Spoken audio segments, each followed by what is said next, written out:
sahabat, ketemu lagi dengan saya Ibu Yuni dalam pelajaran IPA. Bagaimana kabar kalian? Semoga kita tetap dalam keadaan sehat walafiat dan dalam lindungan Allah SWT. Untuk memulai pembelajaran kali ini, alangkah baiknya kita mulai dengan mengucapkan basmalah secara bersama-sama agar pembelajaran lebih bermanfaat dan bermakna. Bismillahirrahmanirrahim. Anak-anak yang soleh dan solehah, pada pertemuan sebelumnya kita sudah pernah belajar tentang apa yang namanya gerak lurus peraturan. Untuk pertemuan kali ini kita akan membahas tentang gerak lurus berubah peraturan. Kira-kira adakah perbedaan antara gerak lurus peraturan dengan gerak lurus berubah peraturan? Untuk lebih jelasnya, silakan kalian simak video berikut ini. Baiklah, untuk anak-anakku yang soleh dan solehah, sebelum kita lanjutkan materi kita pada pertemuan hari ini, kita ulas kilas materi kita minggu kemarin. Pada pertemuan minggu kemarin, kita membahas materi tentang gerak lurus beraturan. Di situ dijelaskan bahwa benda dikatakan bergerak secara gerak lurus beraturan atau GLB itu jika benda memenuhi 3 syarat. Syarat yang pertama yaitu memiliki lintasan yang lurus. Jadi benda tersebut memiliki lintasan yang lurus. Kemudian syarat yang kedua, kecepatannya adalah konstan atau tetap. Kemudian syarat yang ketiga, percepatannya adalah 0. Jadi di dalam gerak lurus beraturan di situ memiliki 3 kata kunci. Kata kunci yang pertama, lintasannya adalah lurus. Kecepatannya selalu tetap atau konstan, kemudian percepatannya sama dengan 0. Nah, untuk pertemuan kali ini kita akan membahas materi tentang gerak lurus berubah peraturan atau biasanya kita singkat dengan GLBB. GLBB ini merupakan jenis gerak lurus yang kedua. Untuk jenis gerak lurus yang pertama adalah gerak lurus beraturan, yang mana sudah kita bahas pada minggu kemarin. Nah, untuk tujuan pembelajaran kali ini, jadi setelah kalian mempelajari materi tentang gerak lurus berubah peraturan, maka kalian itu diharapkan mampu untuk menganalisis gerak lurus berubah peraturan. Ini merupakan tujuan pembelajaran yang pertama. Kemudian untuk tujuan pembelajaran yang kedua, kalian mampu menyebutkan contoh benda yang bergerak secara GLBB atau peristiwa-peristiwa dalam kehidupan sehari-hari yang mana termasuk di dalam kelompoknya GLBB. Kemudian tujuan pembelajaran yang ketiga, kalian mampu mendeskripsikan grafik hubungan antara jarak terhadap waktu dan juga kecepatan terhadap waktu. Ini merupakan tujuan pembelajaran yang ketiga. Untuk tujuan pembelajaran yang keempat, kalian diharapkan mampu untuk menghitung jarak atau yang dilambangkan dengan S, kemudian kecepatan atau yang dilambangkan dengan V, dan waktu yang dilambangkan dengan T jika benda bergerak secara GLBB. Nah, sebelum kita lanjutkan ke materi tentang GLBB, sekarang silakan kalian amati tayangan video berikut ini. Jadi nanti saya akan menyajikan 2 buah video yang mana kalian nanti bisa membandingkan antara tayangan video yang pertama dengan tayangan yang video yang kedua. Sekarang silakan kalian lihat untuk tayangan video yang pertama.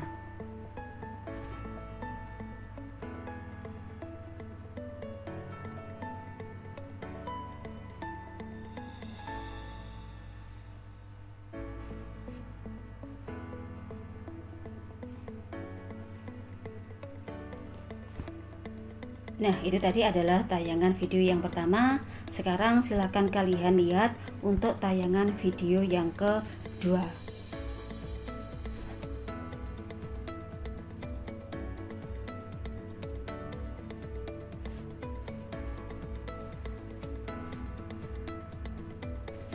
Setelah kalian lihat tayangan kedua buah video tadi, yang pertama adalah ketika ada orang naik sepeda kemudian melewati jalan yang menurun.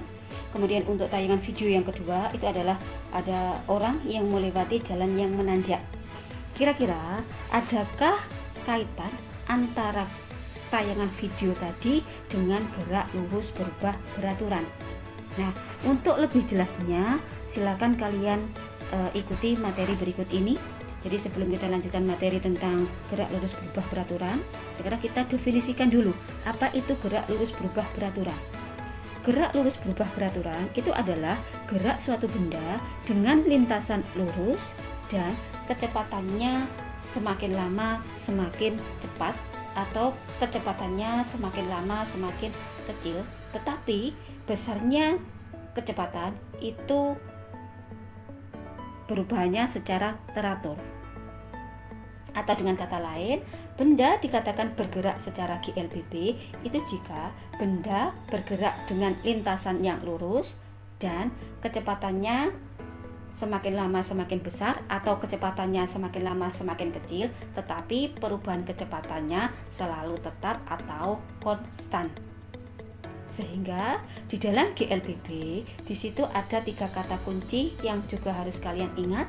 Kata kunci yang pertama adalah lintasannya adalah lurus, kemudian kecepatannya berubah secara teratur, kemudian yang ketiga percepatannya tetap atau konstan.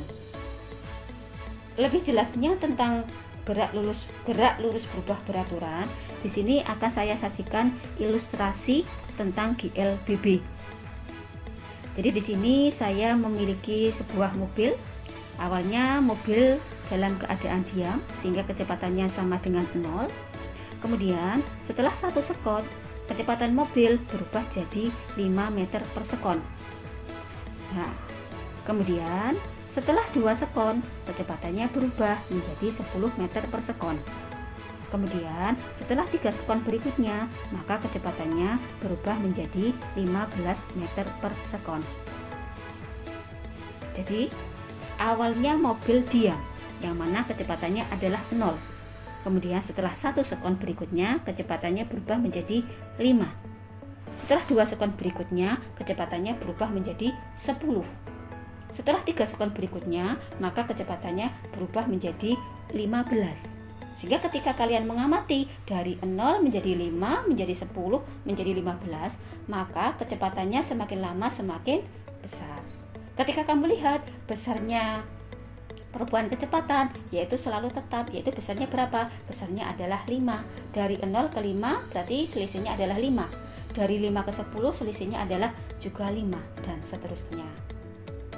Nah, ini merupakan ilustrasi dari gerak lurus berubah beraturan. Nah, gerak lurus berubah beraturan itu dibedakan menjadi 2. Ada gerak lurus berubah beraturan dipercepat atau GLBB dipercepat, dan ada juga gerak lurus berubah beraturan diperlambat atau GLBB diperlambat. Kapan benda itu dikatakan bergerak secara GLBB dipercepat? Ketika kecepatannya semakin lama semakin naik. Misalnya dari 5 menjadi 10, kemudian menjadi 15, kemudian menjadi 20 dan seterusnya. Ketika kamu lihat kecepatannya semakin lama semakin naik dan perubahannya juga tetap atau konstan. Nah, untuk GLBB dipercepat maka nilai dari percepatannya berharga positif. Sedangkan untuk GLBB diperlambat maka gambarannya adalah seperti ini. Awalnya benda memiliki kecepatan sama dengan 20 meter per sekon. Kemudian setelah 1 sekon berikutnya maka kecepatan benda berubah, yang awalnya 20 sekarang menjadi 15. Kemudian 2 sekon berikutnya atau 3 sekon berikutnya kecepatannya sekarang berubah dari 20 menjadi 15, sekarang berubah menjadi 10.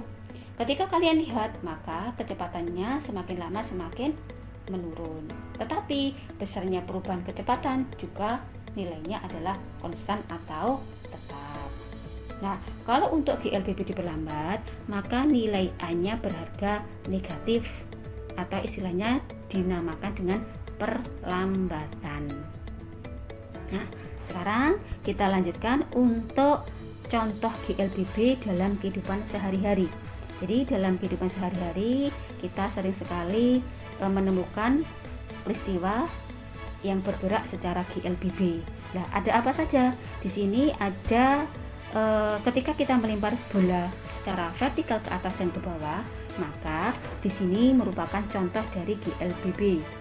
Nah, di sini juga saya sajikan sebuah gambar Ketika kita melempar bola vertikal ke atas, maka kecepatan bola semakin ke atas, kecepatannya semakin kecil. Tetapi beda lagi ketika bola itu bergerak vertikal ke bawah, maka kecepatan bola semakin lama semakin besar. Sehingga ketika bola dilempar vertikal ke atas, maka termasuk di dalam kelompoknya GLBB diperlambat. Sedangkan ketika bola bergerak vertikal ke bawah, maka termasuk di dalam kelompoknya GLBB dipercepat. Ini adalah merupakan contoh yang pertama. Untuk contoh yang kedua, yaitu ketika kita naik sepeda kemudian melewati jalan yang menanjak dan menurun. Di sini saya sajikan juga gambarnya. Jadi gambar yang pertama di sini adalah gambar orang naik sepeda ketika melewati jalan yang menurun. Sedangkan untuk gambar yang kedua adalah gambar orang ketika melewati jalan yang menanjak. Ketika orang melewati jalan yang menurun, maka jenis geraknya ini adalah gerak lurus berubah beraturan dipercepat, karena kecepatannya semakin lama semakin cepat. Kalau untuk ketika sepeda melewati jalan yang menanjak, maka jenisnya adalah GLBB diperlambat, karena kecepatan sepeda semakin lama semakin kecil. Kemudian untuk contoh yang ketiga, namanya adalah atau ketika kita melewati bidang miring. Jadi ketika melewati bidang miring, maka kecepatannya semakin lama semakin cepat, sehingga termasuk di dalam kelompoknya GLBB dipercepat. Kemudian kita lanjut lagi ke grafik hubungan antara jarak, waktu, dan kecepatan dalam GLBB. Di sini nanti ada 5 buah grafik. Untuk grafik yang pertama yaitu grafik hubungan antara jarak terhadap waktu jika benda mengalami percepatan. Ini adalah sumbu X-nya adalah waktu, sedangkan sumbu Y-nya adalah jarak yang dilambangkan dengan S. Di situ terlihat grafiknya, semakin lama waktunya maka jarak yang ditempuh juga semakin besar. Kemudian untuk grafik yang kedua yaitu adalah grafik hubungan antara jarak dengan waktu jika benda mengalami perlambatan. Ya, di situ adalah gambarnya semakin lama semakin kecil jaraknya. Kemudian untuk grafik yang ketiga adalah grafik hubungan antara kecepatan terhadap waktu jika benda mengalami percepatan. Di situ terlihat semakin lama waktunya maka kecepatan yang ditempuh oleh suatu benda itu semakin besar, atau kecepatan yang dimiliki suatu benda semakin besar. Kemudian untuk grafik yang kedua adalah grafik antara kecepatan terhadap waktu jika benda mengalami perlambatan. Jadi di situ terlihat bahwa semakin lama maka kecepatan benda semakin kecil. Kemudian untuk grafik yang kelima adalah grafik hubungan antara percepatan terhadap waktu. Di sini terlihat bahwa grafik antara percepatan terhadap waktu garisnya berupa garis lurus. Jadi di situ menunjukkan bahwa nilai A sama dengan konstan atau tetap. Kemudian lanjut lagi ke persamaan dalam gerak lurus berubah beraturan. Di dalam gerak lurus beraturan, kalian mengenal S sama dengan V kali T. Itu adalah rumus yang kalian gunakan ketika kalian menghitung jarak jika benda bergerak secara GLB. Nah, untuk GLBB ada beberapa persamaan. Untuk persamaan yang pertama yaitu ada A sama dengan VT dikurangi V0 dibagi T. Ini adalah rumus yang kalian gunakan ketika kalian mencari percepatan. A di sini nanti adalah percepatan. Satuannya adalah meter per sekon kuadrat. Kemudian VT itu adalah kecepatan akhir benda. Sedangkan V0 ini adalah kecepatan awal benda. Ini adalah rumus untuk mencari besarnya percepatan. Kemudian untuk yang kedua, ini adalah rumus untuk mencari kecepatan akhir benda setelah beberapa detik. Maka rumusnya adalah VT sama dengan V0 plus minus ditambah saya ulangi lagi, VT sama dengan V0 plus minus A dikalikan dengan T. Mengapa di sini ada plus minus? Karena benda ini bisa mengalami percepatan yang mana berharga positif dan juga bisa mengalami perlambatan yang mana berharga negatif. Kemudian ada juga rumus untuk mencari kecepatan akhir benda ketika di situ waktu tidak diketahui. maka rumusnya adalah VT kuadrat sama dengan V0 kuadrat plus minus 2 dikalikan A dikalikan dengan S. Kemudian rumus yang terakhir adalah rumus untuk menghitung jarak, maka rumusnya adalah S sama dengan V0 dikalikan dengan T plus minus setengah kali A dikalikan dengan T kuadrat, di mana S itu adalah S ini adalah jarak, yang mana satuannya adalah meter. Kemudian V0 itu adalah kecepatan awal, satuannya adalah meter per sekon. Kemudian VT ini adalah kecepatan akhir, satuannya juga sama, meter per sekon. Kemudian A itu adalah percepatan, satuannya adalah meter per sekon kuadrat. Bagaimana kalian bisa membedakan antara V0 dengan VT? Berarti kalau V0 itu adalah kecepatan awal, kecepatan mula-mula, sedangkan VT itu adalah kecepatan akhir. Jadi kalau misalnya ada benda bergerak diam, benda awalnya diam kemudian bergerak, berarti ketika benda yang awalnya diam itu sebagai V0, dan ketika benda itu bergerak maka sebagai VT. Tapi beda kasus lagi ketika benda yang awalnya bergerak kemudian diam. Ketika benda yang awalnya bergerak maka dia sebagai VT, V0, sedangkan benda diam maka sebagai VT. Terus di sini juga saya berikan juga latihan soal tentang GLBB. Untuk contoh soal yang pertama yaitu sebuah truk mula-mula diam, 6 sekon kemudian kecepatannya menjadi 10 meter per sekon. Berapakah percepatan truk tersebut? Nah, dari soal ini maka yang diketahui itu adalah sebuah truk mula-mula diam. Maka mula-mula diam ini kita gunakan sebagai kecepatan awal. 6 sekon kemudian, maka ini merupakan nilai dari T. Kemudian kecepatannya menjadi, ini maaf bukan 10 tetapi 30, ini seharusnya 30. Jadi kecepatannya menjadi 30 ini merupakan nilai dari VT. Nah, yang menjadi pertanyaannya apa? Kalian disuruh untuk menghitung besarnya percepatan.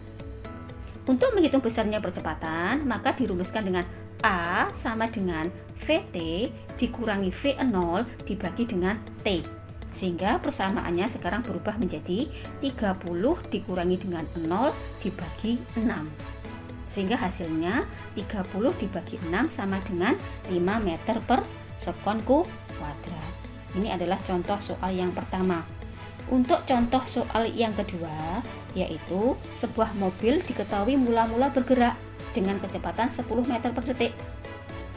Mobil ini kemudian berhenti dalam waktu 2 detik setelah direm secara tiba-tiba. Berapakah perlambatan yang dialami mobil tersebut? Kemudian pertanyaan yang kedua, setelah berapa meterkah mobil tersebut berhenti? Maka dari soal ini ada 2 pertanyaan. Kalian disuruh untuk mencari perlambatan dan juga kalian disuruh untuk menghitung jarak ketika mobil direm. Nah, dari soal ini apa yang diketahui? Yang diketahui adalah sebuah mobil diketahui mula-mula bergerak. Di awalnya mobilnya bergerak sehingga kecepatannya sebagai kecepatan awal atau dilambangkan dengan V0. V0-nya berapa? V0-nya adalah 10 meter per detik. Kemudian mobil berhenti dalam waktu 2 detik. Berarti ketika mobil berhenti ini sebagai VT. Karena mobilnya berhenti, maka kecepatannya sama dengan 0. Waktunya berapa? Waktunya adalah 2 detik, sehingga 2 detik dilambangkan dengan T. Yang menjadi pertanyaan apa? Kalian disuruh untuk mencari perlambatan dan disuruh untuk mencari jarak.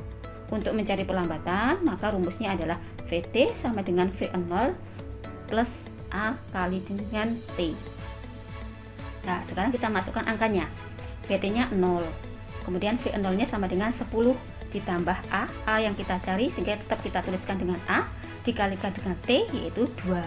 Sehingga persamaannya berubah menjadi 0 sama dengan 10 ditambah H kali 2. Sehingga persamaannya berubah menjadi 0 sama dengan 10 ditambah 2A. Di sini ada 2 ruas. Ada ruas kiri dan ada ruas kanan. Sekarang kita kelompokkan. Yang 2A kita pindah ke ruas kiri. Yang 0 kita pindah ke ruas kanan, sehingga persamaannya berubah menjadi min 2A, berubah menjadi min karena apa? Yang awalnya berada di ruas kanan kita pindah ke ruas kiri, sehingga berharga negatif. Sama dengan 10 dikurangi 0, sehingga persamaannya menjadi min 2A sama dengan 10. A sama dengan 10 dibagi dengan min 2, sehingga hasilnya sama dengan min 5. Min 5 ini menunjukkan bahwa benda atau mobil mengalami perlambatan. Kemudian pertanyaan yang kedua, kalian disuruh untuk menghitung jarak. Untuk menghitung jarak rumusnya adalah V0 dikalikan dengan T ditambah setengah kali A dikalikan dengan T kuadrat. Nah, sekarang kita masukkan V0-nya berapa? V0-nya adalah 10. Berarti di sini dikalikan dengan T. T-nya berapa? T-nya adalah 2. Ditambah setengah rumus. Dikalikan dengan A-nya berapa? A-nya adalah 5. Di sini A-nya berharga negatif karena dia mengalami perlambatan. Dikalikan dengan berapa? T. T-nya berapa? T-nya adalah 2. Sehingga persamaannya berubah menjadi 10 dikali 2 ditambah setengah kali min 5 dikalikan dengan 2 kuadrat. 10 kali 2 sama dengan 20 ditambah setengah kali min 5 kali 2 kuadrat. Min 5 kali 2 kuadrat sama dengan min 20. Min 20 dibagi dengan 2 sama dengan min 10, sehingga persamaannya 20 ditambah min 10, sehingga hasilnya ada 10 meter. Demikian tadi video pembelajaran tentang gerak lurus berubah peraturan. Saya harap video pembelajaran kali ini dapat bermanfaat bagi kalian dan menambah semangat kalian dalam belajar. Pesan terakhir dari saya, silakan patuhi protokol kesehatan, gunakan masker ketika keluar rumah, dan terima kasih atas perhatiannya. Wassalamualaikum warahmatullahi wabarakatuh.